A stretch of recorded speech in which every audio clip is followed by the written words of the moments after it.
पावसाळा सुरू झालेला आहे. तर पावसाळ्यात सगळ्यात जास्त लोकांना तर फक्त भाजीच आठवतात. तर त्या भाजींसाठी आपण काय करावं? तर चला आज आपण वेळ न घालवता बनवूयात कांदा भजी. कांदा भजी बनवण्यासाठी मी आधी घेतलेले आहेत 2 कांदे. त्या कांद्यांना स्वच्छ साफ करून त्यांना गोल याच्यात कापून घेतलेले आहे. कारण आपल्याला बनवायची आहेत कांदा भजी, ना की साधी भाजी. त्यांना मी अशा प्रकारे कापून घेतलेले आहे आणि एका पातेल्यात टाकले. पण नंतर मला आठवलं की ते पातेलं थोडं झालेलं आहे छोटं. तर मी लगेच वेळ न घालवता दुसऱ्या मोठ्या भांड्यामध्ये त्याला टाकून दिले. इथे टाकल्यानंतर मी बाजूला कोथिंबीर घेतलेली आहे. तिला स्वच्छ साफ केलं आणि चिरून घेतले. आपल्या भजींना लागणारे सगळं सामान मी एका बाजूला काढून ठेवलेले आहे.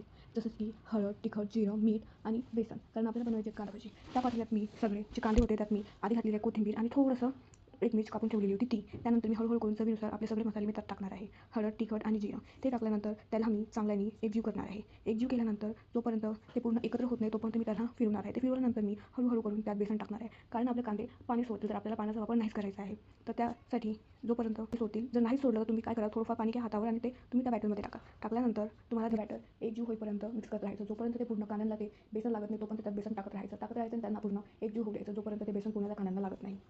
त्यानंतर जेव्हा आपलं बॅटर पूर्णपणे तयार झालं, मी एका बाजूला गॅस चालू केला आणि गॅसवर तेल गरम करायला ठेवलं. तेल गरम झाल्यानंतर मी इथे चेक केलं की आपलं तेल बरोबर गरम झाले की नाही. जसं आपलं तेल गरम झालं तेव्हा आपण त्याला एक वेळ चेक करूया थोडंसं टाकून. तुमचं बॅटर एक वेळचं रेडी होऊन जाईल तेव्हा वेळ न घालवता जे आपण तेल गॅसवर गरम करायला ठेवलेलं आहे त्यात हळूहळू करून आपल्या कांदा भजीचं जे आपण बॅटर रेडी केलेलं आहे ते सोडायचं आणि त्याला खवलत्या तेलात टाकून द्यायचं. हळूहळू करून जे आपण कांदा भजीसाठी बनवलेलं बॅटर आहे ते त्याला सोडत जायचं आणि जास्त घाई नाही करायची कारण घाईची पाळी होऊ शकते. आपण जर ते घाई करून ते बॅटर त्यात टाकलं तर तेल आपल्या अंगावर पण येऊ शकते. मग थोडं करूनच त्यात ते बॅटर टाकायचं आणि झाऱ्याने ते फिरवत राहायचं जोपर्यंत ते गोल्डन ब्राऊन होत नाही. जेव्हा ते गोल्डन ब्राऊन होऊन जातील तेव्हा आपल्याला समजेल की आपली भजी पूर्णपणे झालेली आहे. जेव्हा ते होऊन जाईल तेव्हा आपल्याला समजेल की ब्राऊन झाली तेव्हा ते एका पातेल्यात किंवा प्लेटमध्ये काढून ठेवायचं आणि त्यातलं सगळं तेल जोपर्यंत ते झाऱ्याने झरत नाही तोपर्यंत ते भजी तेलातनं काढायची नाही. जेव्हा ते बघा आपली भजी पूर्णपणे झालेली आहे ब्राऊन. आता ही भजी झालेली आहे ब्राऊन तर आपण हे बाजूला काढून ठेवूयात एका प्लेटमध्ये.